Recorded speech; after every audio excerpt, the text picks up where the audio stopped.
coaching staff, the roster, the internal works of management, and how things are going to move forward.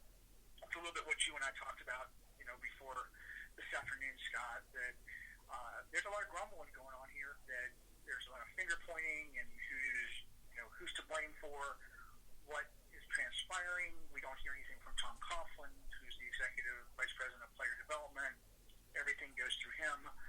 He has been as silent as a mouse. Today, Doug Marrone in his press conference was talking about how they're preparing for this week. The team is dealing with adversity. There are problems with stopping the run, and then there's this question about what he's been doing in terms of his preparation for the season, where he's been actually questioned about his style and what he decided he wanted to change, and that's from internal. So take that for what it's worth. It's a odd situation, I guess you would call it. Right. I think that part of the problem is that, first and foremost, and we discussed this before, Marrone is the only guy we hear from on everything, whether it's player injuries or Jalen Ramsey or changes to the roster or who's going to start at quarterback. Marrone is the guy. He is the face. He is the head coach. He is the guy who is steering the ship as far as his relationship with the media goes. We don't hear anything from anybody else, so he's the one that's taking the brunt of the criticism and for the decisions he's making. He decided he didn't want to make any coaching changes this week, which I thought would happen on Monday. After giving up 42 points, 28 of them were in, on 6 plays, and I think it lasted like a minute, if that, where they dug themselves such a hole they couldn't get themselves out of. Well, I mean, at this point in time during the season, though, Dave, is a coaching change really going to matter when you wonder whether or not Doug Marrone's future could be uncertain anyways? Well, how about this? At this time last year, the Jaguars were 3-8, and they fired Nate Hackett. Okay. And everybody was on the hot seat then. Blake wasn't your quarterback. The coaching staff was still having issues. The defense looked porous. We wondered whether the coaching staff would be back, and they made a change with their offensive coordinator. So it only would seem likely that you maybe make another change. Marrone made a comment yesterday that was pretty interesting on the teleconference, that if he felt there was another coach in the building that could do a better job, he would make a change. If he felt that there were players that could do a better job, he would make a change. If you look at their defensive setup, and correct me if I'm wrong, because believe it or not, I am wrong once in a while. Dom Capers is sitting in that room. Dom Capers and Tom Coughlin have a history together. He was a former defensive coordinator here. Right. He's a head coach. He's also a 3-4 guy, which I really would like to see Jacksonville implement. And for some reason, I'm of the opinion he would do a better job right now. At least he would maybe change the course a little bit. There might be a little bit of stability. And maybe a 3-4 stops the run a little bit better than a 4-3. That's just my theory. Based on the fact that the bodies are bigger up front. Okay. Interesting. All right, so tell me, who's responsible for the meltdown that the team has had over the last 3 weeks, and how can it be fixed with 5 weeks left to go? Eeny, meeny, miny, mo. We can point our fingers at anybody. Okay. You can make the argument that Tom Coughlin's the one that helped build this team. You can point your finger at Dave Caldwell for 2 draft classes that have been good, but suspect free agent signings. You can put your finger at Marrone for bad play calling or bad installation. You can point at the offensive coordinator for not establishing the run until this weekend, where he did again. And thank goodness that Leonard Fournette had the game he had, or it would have been worse.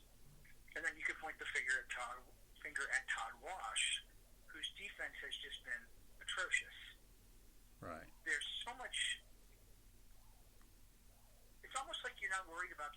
as much as you're worried about the blame.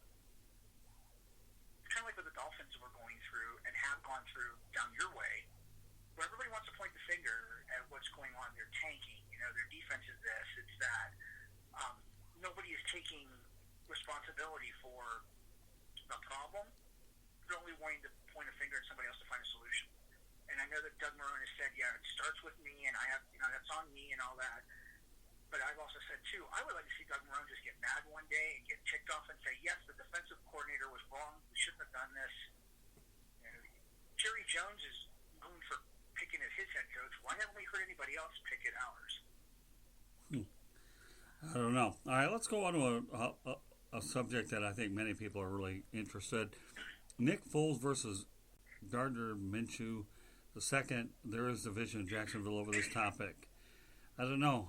To me, after the last two games, I would think Minshew should be back in there. It's not, and the fact of the matter is, the Jaguars have struggled mightily, and I realize that when you deal with this kind of thing, that you go out there and realize that. To me, is just tough to fathom that they haven't made that change. He's not going to either. That was one of the things that was first brought up in the teleconference yesterday, where he was asked specifically, if there is a player on the roster who can do a better job and at any position, would he make the change? He said that he doesn't treat the quarterback any different than he does any player on the roster.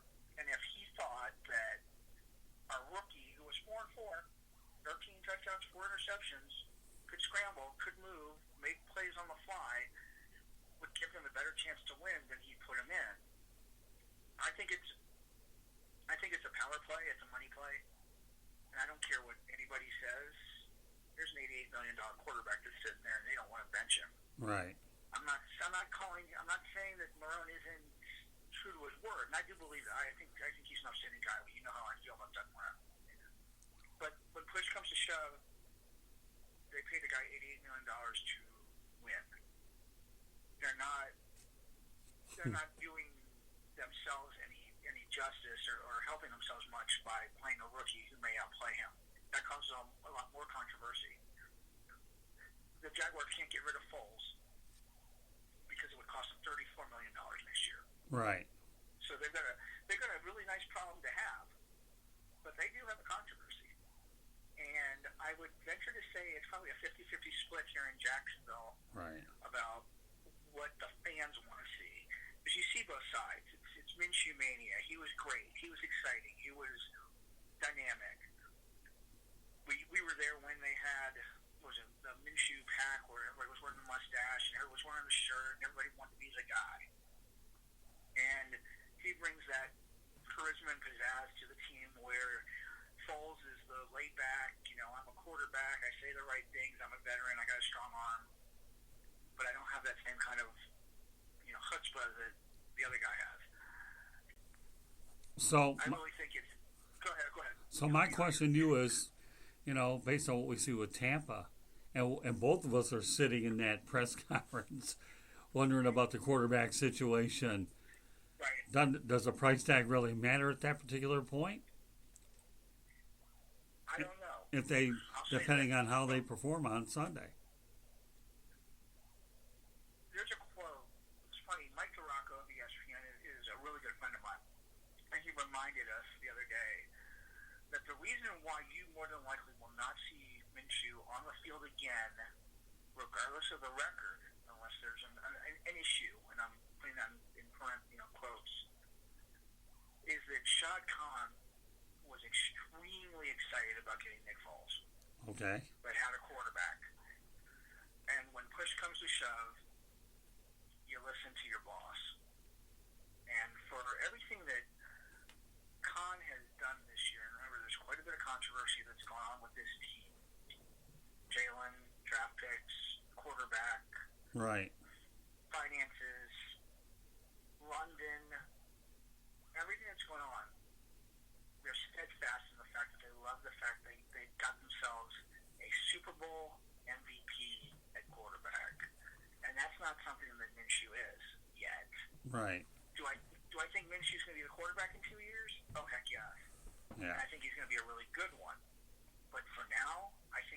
understand exactly what they are, or at least the management understands what they are. They have some nice pieces, but they're not ready to get the playoffs this year. They need a full year of Foles under center to see what they have, and then they'll go from there. We got about 5 minutes to go. Three things the Jaguars should be thankful for this time of the year. So the season's almost over. Sorry, I couldn't resist. Oh, I know. I was waiting for you to say that. Okay. It is. I know we've only got 3 weeks left, buddy. 3 things that the Jaguars should be thankful for. We don't have Jalen Ramsey because after last night, after what I saw, I'm really glad that he fleeced the Rams for 2 draft picks. 3. 3. That's right. So they got a 4th in it, right? Exactly. So okay. 2 first-round picks. Okay. We should be thankful for Gardner Minshew and Nick Foles because it's a really good quarterback problem to have. We've never had that before. Our quarterback situation, he may be rusty and Foles may be working out the kinks, but it's a good position to have. We should be thankful for our pass rushers, especially Calais Campbell, because he's maybe the greatest free agent signing we've ever had. He's great on the field. He's great in the locker room. He is teaching Josh Allen and Yannick Ngakoue how to be professionals on the field and how to play with intensity. And most of all, we should be thankful that we have a football team.